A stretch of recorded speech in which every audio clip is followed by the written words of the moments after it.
Let's talk about the US. I guess the same question. Are we so used to these shenanigans, or is it a deal breaker? Yeah, politicians, you want to take them out and shoot them, don't you?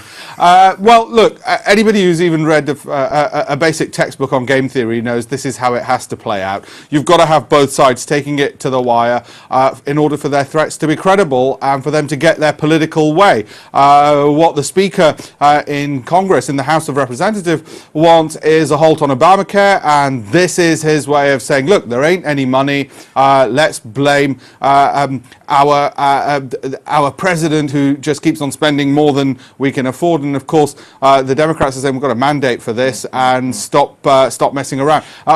Again, it's not going to have much impact because we're used to it. But obviously, it's an opportunity to play around with the currency again, and you will see the dollar weakening in anticipation. But we all know what the game is. Yeah. We know that at the last minute they'll come to a deal. Where do you think the Treasury yield's going?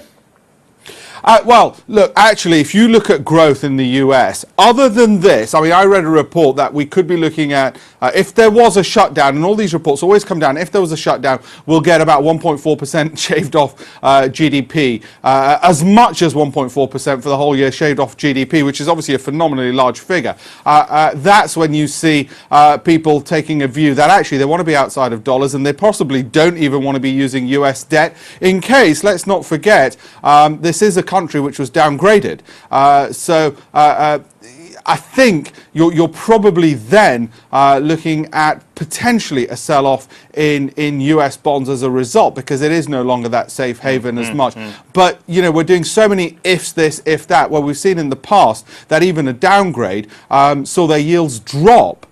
So if we get the downgrade again, remember the downgrade last time was because of exactly this, the lack of political cooperation between the two main branches of government. And so if that were to happen again and you got another downgrade, let's say, let's really speculate, and you went down to, say, A status, which is highly unlikely, you actually would, going on past record with what happened with France and what happened last time with the US, you wouldn't actually necessarily see yields going up.